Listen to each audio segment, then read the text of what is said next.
So,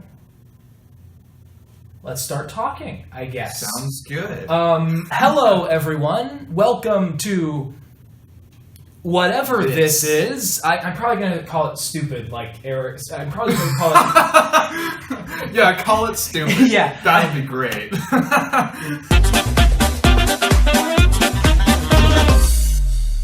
Ladies and gentlemen, I would like to introduce you to Will Parker. He is the Corban ASB VP of Student Ministries. And, well, let's just start by you giving us a rundown of basically, I guess, what that is. What is the Vice President of Student Ministries? It's kind of difficult to explain, I found. And it's difficult for a number of reasons. Might be a long answer to your question, but I'm going to give it because it's the best way to describe it. So, it's ASB as it currently exists now has only existed for about 3 years. Yeah. And so when I was a freshman, the vice president of student ministries was typically a person who would help organize concerts. So bringing in off-campus bands, we had like King's Kaleidoscope come in my freshman first semester. That was a super cool experience. Yeah. Great time. But it has since morphed into something else under the guidance of Hugh Lum, not you, Hugh, to clarify. Yeah. It became less about concerts and started gaining a little bit more traction in terms of like overseeing chapel. Okay. Really refine the systems. So it's a large part of that is still overseeing chapel bands specifically. I oversee 2 coordinators that talk to all the chapel teams, the worship teams rather, and gets all that information to the necessary parties, including the tech team, people like Leanne Smith, Eugene Edwards, so they can get all the information where it needs to go. Yeah. The other aspect of it, which I've always found especially interesting, which you're trying to develop, is actually like the cultivation of student ministries on campus. What does that look like? So that looks like, that has been in recent development, like just this past semester. And it looks like I finding the people that have a passion for ministry, for specific ministry, and giving them the resources and the encouragement to pursue that. And it's been slow in developing that, but we've had some success. One of our best examples that I can think of is Josh Heisey. He started this ministry called First Stone. Yeah. Which is a ministry design might not be the best word. It's geared towards addressing topics on sexuality in a Christ-like manner. Yeah. Applying biblical principles to this area of our lives that we seldom talk about in the church community. Absolutely. And that's actually something that's been in development for a while. Like, there used to be a sexuality ministry on campus, but then it kind of fell out of favor, and now it's kind of coming back, and you're trying to help Josh, I guess, spearhead that effort, if that's the right word for it, I suppose. I wouldn't be the one spearheading it. No, you're helping Josh spearhead it. I'm like the stick portion of the spear, you know? Yeah. Or maybe the person like with the hand, I don't know. So, this is something that's been on my heart lately, and I've been kind of excited to, I guess, discuss it with you more or less. What do you think is the big challenges towards student ministry at Corban, both on campus and off campus, and like dealing particularly with, I guess, what we call the Corban bubble? How do you deal with the Corban bubble in terms of developing students to go out and do ministry? That's a good question. So you're asking not so much. You're asking. Let me. Yeah. Try to pinpoint exactly what you're asking. You're asking what's the challenge in getting students to go and do ministry? Is that? I suppose my question is, if I were to clarify it, what is the thing that makes your developing student ministries difficult? Like what are the roadblocks culturally, or structurally, or all that keeps you from developing a good student ministries ministering both to students and encouraging students to minister? It's not a simple question. I fully understand that. I guess on a personal level, is finding the students that are passionate enough to pursue something with the passion and vigor that is required to like start a ministry. That's not something you can just tell someone to do. That's not something you can just will to have happen. And it's something you've got to be searching for and like cultivate. So I would say that's probably one of the biggest challenges. And I'm still wrestling with that. I'm not sure how to properly overcome that. So like stepping into this semester, like, okay, we've got this good thing going with Josh. Timothy Ethel, he's doing some cool things with cultural worship nights. What else is going on campus? What else am I not aware of? What else are students passionate about? And how do I find them? And that's the other thing that I've been kind of interested in lately, particularly in your world, is there's been a lot of, like, I guess you could say, like, spontaneously erupting student movements on campus. Like, I feel like Corban for a very long time has been very, like, kind of top-down driven. Like, the top says we're going to do something and then the campus tries to get behind it. But lately there's been, like, Stories of Glory and First Stone and The Silence and with relation to the Me Too movement. There's been a lot of students who have just kind of on their own initiative, without consulting anyone, just sort of started doing the Lord's work, for lack of a better phrase. Yeah. What do you make of that? What do I make of that? He asks.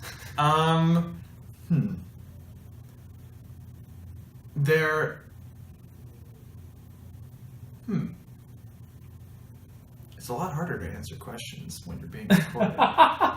Ignore the camera; it doesn't exist. We're having stares into camera intently. We're having a casual conversation between friends. You're getting coffee with someone. Someone asks you, "Why are all these students suddenly popping up and saying, no, there are spiritual needs that aren't being cultivated, and we're going to cultivate them?" What does that say to you? Well, it says that there, is a need. That the students are saying there's a need shows that there's a need, which might seem like a sort of redundant thing to say, but I think it has significance. Like, take In the Silence, like you mentioned. That wasn't something that was on my radar before this year, and yet it's become something that's deeply significant to the student body at large. Why is that?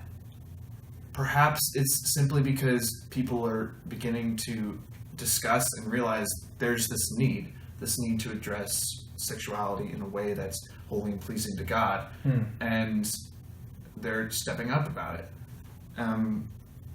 As to why the students are doing that, you mentioned like a top-down approach and not like higher up. I don't know. It's something that I feel maybe the higher-ups aren't necessarily culturally, from their own backgrounds, not addressing, not used to discussing, if that makes sense. Yeah.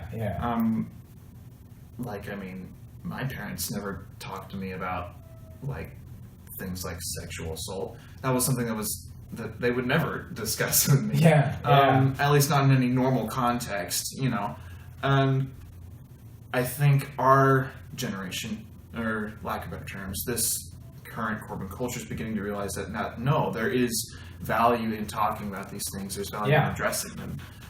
And sorry, didn't mean to interrupt you. Go ahead. Sorry, I try to get better at doing that. But so do you think that Corban is handling that conversation well? Like, because I remember, especially when End the Silence was planning on doing that actual event, there was some concern, especially from student life, that there might be some emotional fallout from having these type of very intense conversations. Do you think that I guess students are handling these kind of new, complex ideas that the Christian community and the Corban community, quite frankly, aren't used to talking about. I guess there's no easier way to put it than just, are we handling those conversations well? So you're asking about the students or like administration? Who are you asking? Whoever you feel like I should be asking about. Well, let's start with students. I feel like that's an easy one to start answering with. And the answer is, I'm not sure what would indicate us handling it well. At least in the circles I'm running with, I feel like we are handling it in the best way we know how, by discussing it and going to people that are more learned than we are, and going to the Bible. What does God have to say about this? Yeah. But again, these are my circles. And I don't necessarily know if that's true of all of Corban. And like, how should we respond to that? It's a difficult thing to answer. Is going to administration, I would say they're almost in a similar boat. Like, how do we handle this in a better way? I think this is a relatively new development in terms of how widespread the conversation is. It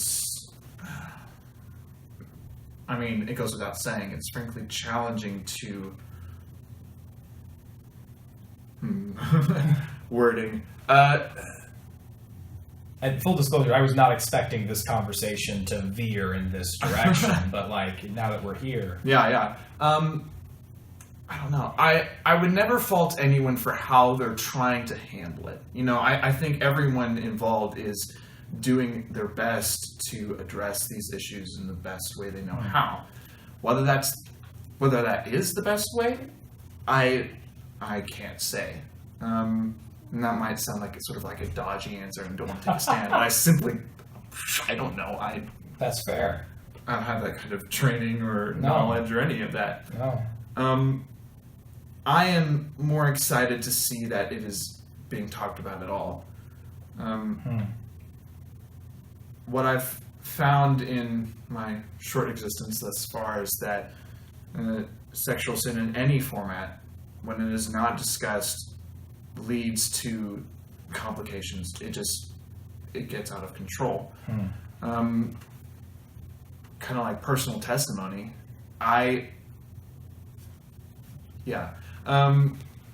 One of the ways God has been incredibly good to me, and this is not my doing. I say this to anyone who would try to pin any sort of credit on me. This is not me. This is God. But I've been incredibly blessed by God to be protected from pornography. I'm one of the few people I've met that hasn't had a pornography addiction, at any point. That doesn't mean I haven't struggled with sexual sin in other forms, just to be frank, masturbation. That's a common problem for men.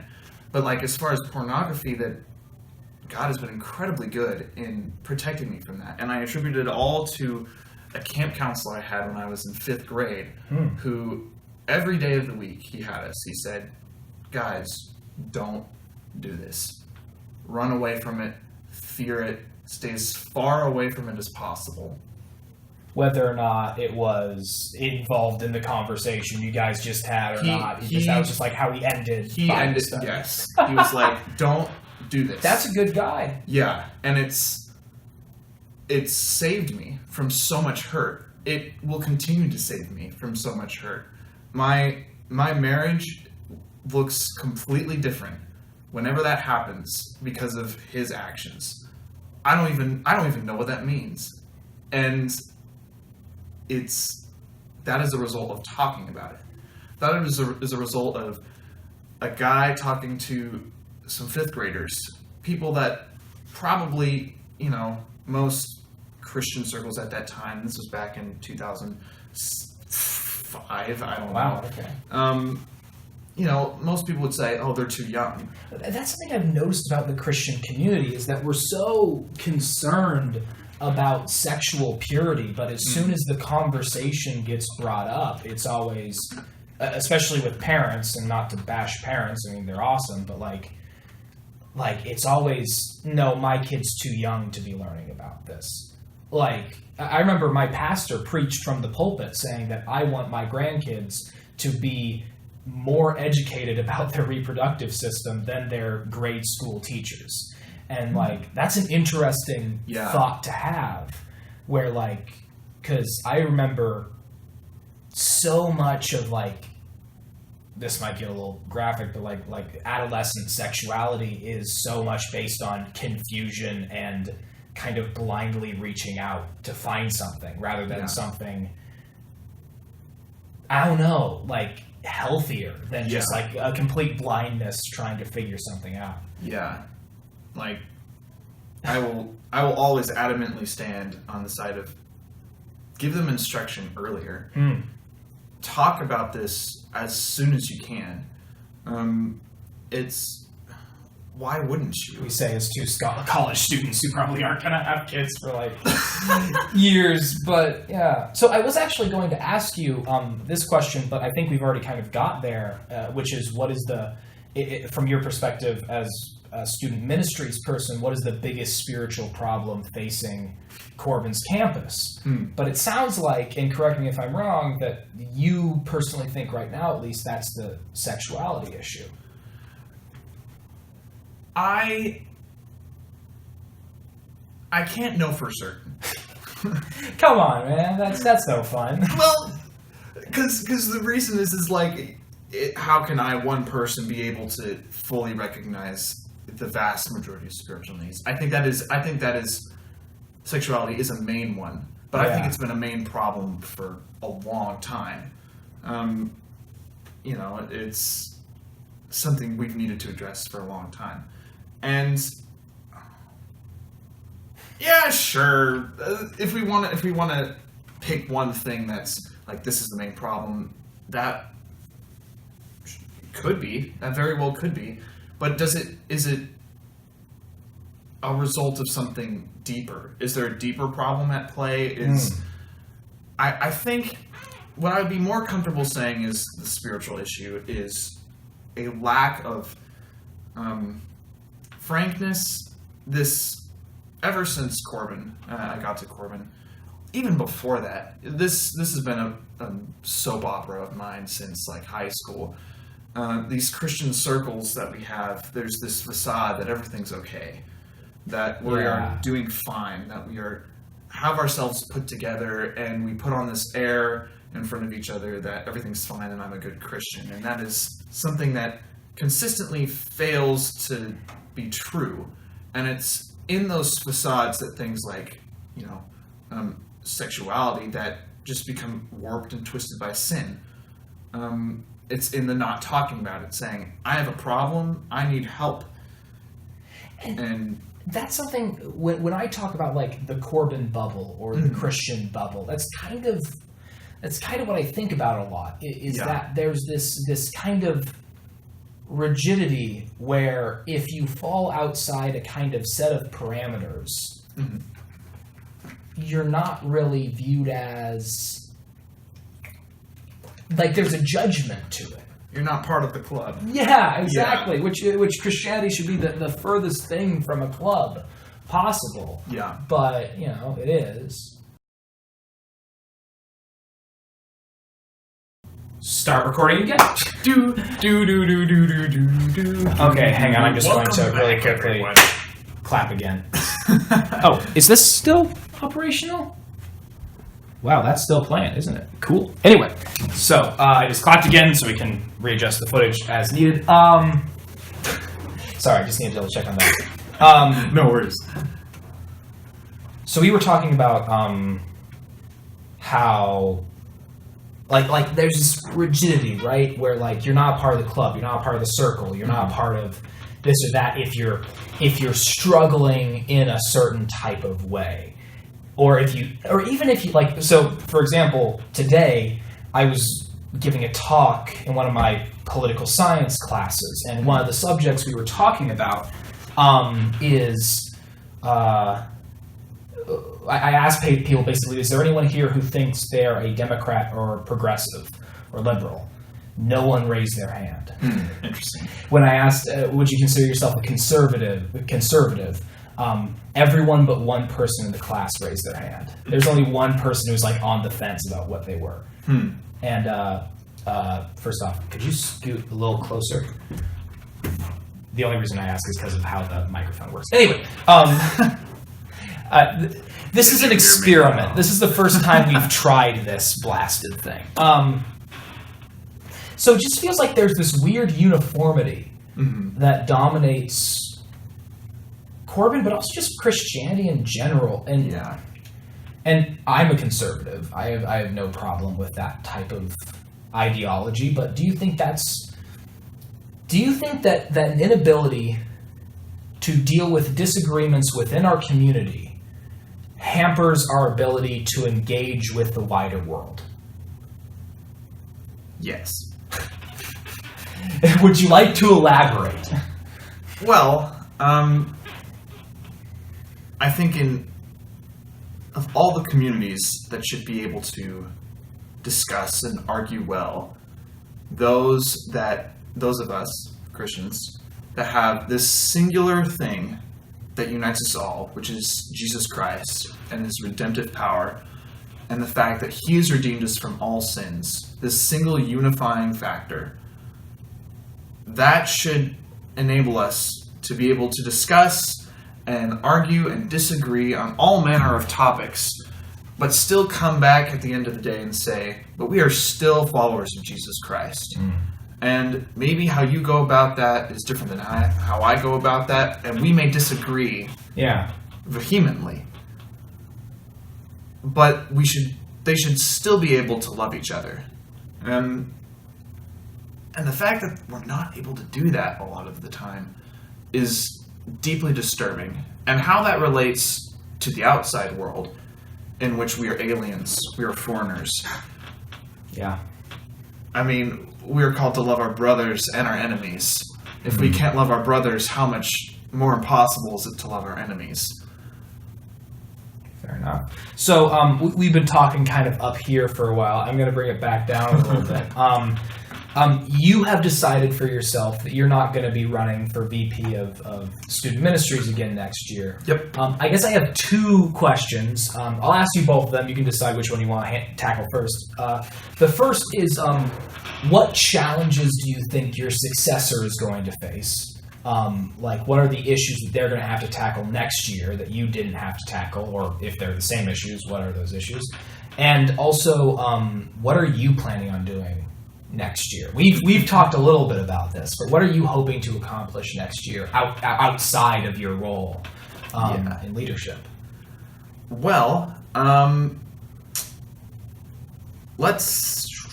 which one to start with? Let's start with the second one, because I feel like I can more readily answer that one. So for next semester, this actually may be new information to you. I've recently been toying with the idea of applying to be RA. Oh, cool. Yeah. This is news to me. Ta-da! You're really good at that.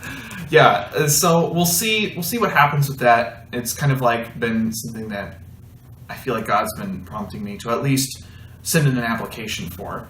And honestly, that puts it completely into God's hands, because you go through an interview process and then you're waiting to hear an answer. You know, if I don't get it, then that's God saying, no, I just wanted you to do it, and be fine with accepting that no.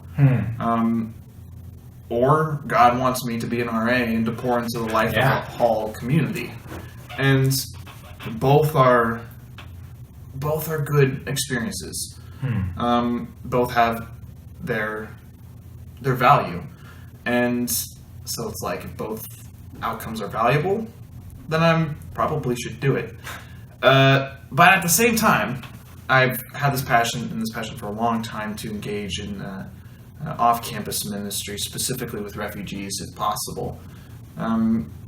For my senior capstone project, I have this vision of having sort of like an intercultural music event where me and along with other individuals of different cultures helped to put on this concert / lecture where we explain here's some of the musical things of this culture, here's where they come into play, here's a song to present that, and sort of showcase all these different little cultures that I've been able to take little snippets of, little snapshots, if you will. So that's part of the ministry I want to do, as well as just reaching out to the refugee community in Salem. Still not quite sure how it's going to come about, but I'm sure that if God, God will honor my desire to do that and open a door and make it obvious. So, yeah, we'll see what happens for next year. So, it'll be fun. I have no idea what's going to happen. That's really cool. Yeah. Do you want me to go back to the first question? First question. Yeah. What do you think your successor is going to be dealing with next year? What is he going to be dealing with? Well, the future is unknown. But I think he's going to, he or she will probably run into a similar problem. Who can lead the ministry? I know I stepped into this position with a desire to spearhead all these ministries. I ran with this campaign to start a prison ministry. That is a ministry that is sorely needed, and I think should still take off at some point, but it takes a lot of work and a lot of time commitment. And I realized very quickly that I simply did not have either of those things to be the one to spearhead this ministry. And I couldn't find someone who was willing and could spearhead that ministry. And that haunts me a little bit. What if I hadn't been VP of Student Ministries? Would I be knee-deep in this prison ministry, working with prisoners on a weekly basis?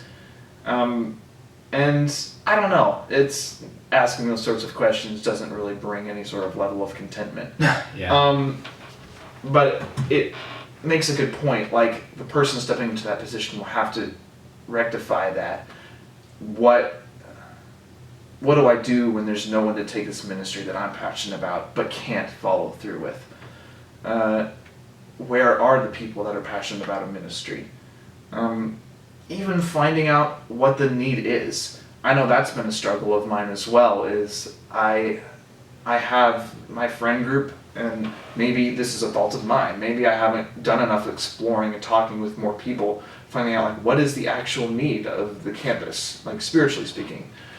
And I don't know. These are all some of the nuances and complexities of the job that are difficult to nail down, and the next person will have to deal with those. And my hope is that I've set this year, set a precedent for that. This is what the goal is. And I don't personally think I've met that goal. However, I think I've made some good steps towards it. And I'm hoping that it's put enough structure, if you will, to guide the next person and be able to fully realize it. And I don't know, these are all a bunch of highfalutin statements, and maybe none of them or all of them are valid, or none of them are valid, some combination of the two. But that's the general impression I get. So good. That's some really solid stuff. Well, you and I could talk for hours, and maybe I'll have to bring you back and do another one just about foreign missions and that sort of thing, which I know is a passion for both of us. But for now, I really feel like that's a good note to try and end on. Thank you so much for being a part of this kind of experimental thing. Still not 100% sure what it's going to be called. Hopefully not stupid. Maybe I'll just call it stupid to be ironic. But the point is, thank you for coming and talking with me. Absolutely. Thank you for watching if you made it this far. I have no idea what this is going to be, or if this is going to be a continuous thing. If you liked it, if you hated it, let me know. I really believe people on campus need to be talking more. So, cool. Thank you so much. Yeah, thank you.